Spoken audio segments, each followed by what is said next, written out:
Hey guys, welcome back. In this video, I'm going to introduce you to a couple new chords, and I'm also going to give you some cool techniques for chord progressions. Let's do a quick recap. So a major chord starts with a root, then a major third, and then a perfect fifth.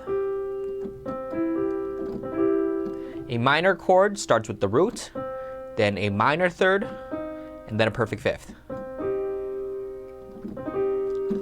A diminished chord is a root, then the minor third, and then the tritone, which is 1, 2, 3, 4, 5, 6 semitones up. Also, you can think of it as stacking minor thirds on top of each other.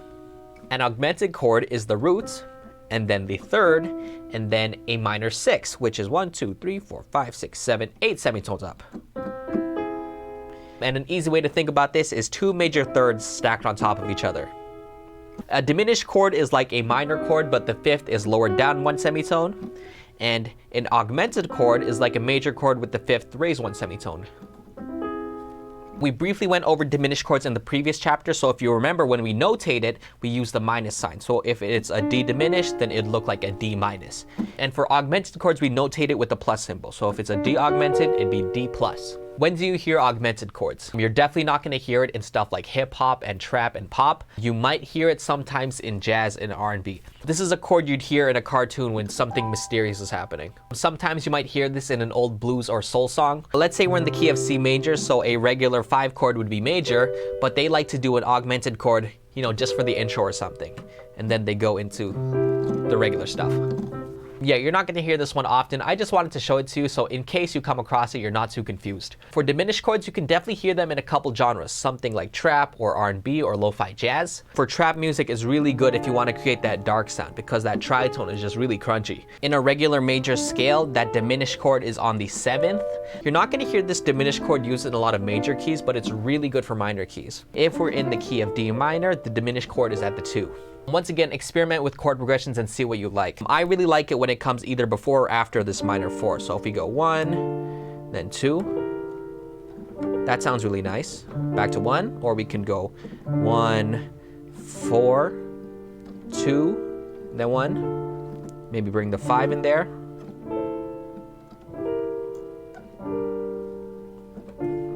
Definitely a lot of combinations, so make sure you play around with that. Now I want to show you a couple cool things you can do to make your chord progressions more interesting. The techniques I'm going to show you right now are passing chords and harmonic rhythm. Okay, so I feel like working in C major. We're going to start with the 4, which is F major. Then go down to the 1, which is C major. Then we're going to go to the minor 6, which is A minor. And then the major 5, which is G major.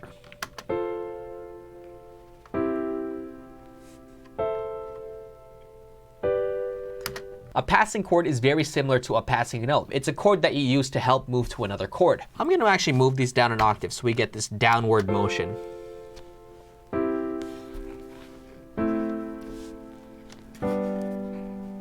So what I'm going to do first is just listen and look for a good place to put a passing chord. 2. So I can hear passing chords there. So a passing chord to help go in between these 2 chords, and another one to help bring it back up. You have 7 chords in the scale, so pick whichever you think sounds the best. Try the 2. Don't really like it. Let's go to the 3. I think this one is going to work because we have those shared common tones with the G and the E. And if I move this B down an octave, you can see that there's this cool descending movement that we have. That sounds really good. A technique that I like to do is use my ears melodically and then use my knowledge of music theory to kind of fill out the rest of it. I'm just going to sing along with the top line. Da, da, da, da, da, da. So I think the da, which is the G. I decided that I want this G on the top, and now it narrows down what chords I can pick. Because there's only a certain amount of chords in the key of C major that have a G. What chords have this G? So the C major does, the D minor doesn't, the E minor does, the F major doesn't, G major does, the A minor doesn't, and then the B diminished doesn't. We already have the G major right here, so we're gonna just scratch that out. So we're gonna pick either the C major or the E minor. So now I'm just gonna listen and see which one I like better. So let's start with the E minor. That's pretty good. Let's try the C major. I think I like the C major better. Let's do another chord progression in a minor key. Pick a note. Let's do F minor. So we are going to start at the 1.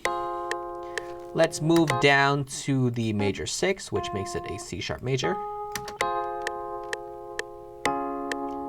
Let's do a minor 4, which makes it an A sharp minor.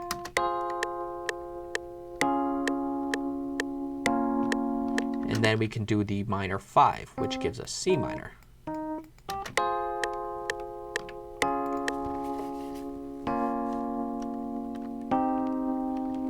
So now I want to talk about harmonic rhythm. This is a really easy concept. Harmonic rhythm is just the rhythm of your chord progressions. So right now, if I play it, you can hear the chords going in whole notes. 1, 2, 3, 4. 1, 2, 3, 4. 1, 2, 3, 4. 1, 2, 3, 4. Definitely a little bit boring, and if we implement harmonic rhythm, we can make this a bit more interesting. A really popular technique right now is when you hold the first chord for 3 beats and the second chord for 5 beats. So listen to this.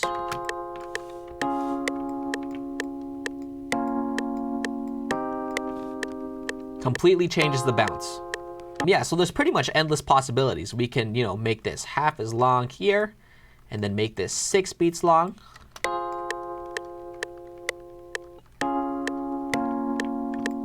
That's pretty nice too. We can make the first chord 5 beats, and then the second chord 3 beats. That's really popular as well.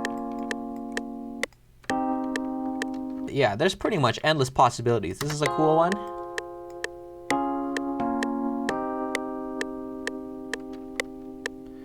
We have this whole note, then we have these dotted quarter notes, and then the last chord just kind of extends the entire length.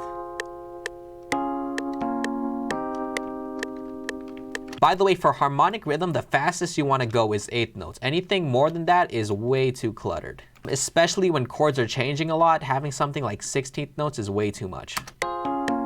And if we add passing chords on top of this, we can make something really interesting. So I can hear a passing chord right there. Maybe one at the end. I like the way the G sounds on the top, so maybe I'm going to do a major 3rd and bring it down an octave. That's cool.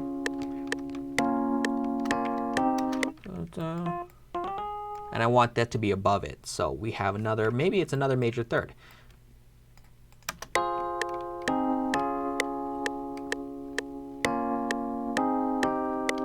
Nope, doesn't sound great. So maybe it is the 1.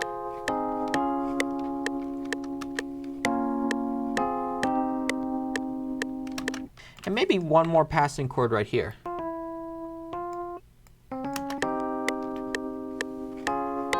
That's kind of cool.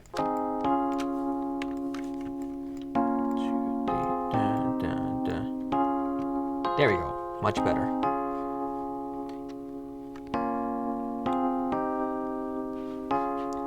So definitely give this a try on your own. Start with a really basic chord progression, add harmonic rhythm, add passing chords, and you're gonna see some really cool results.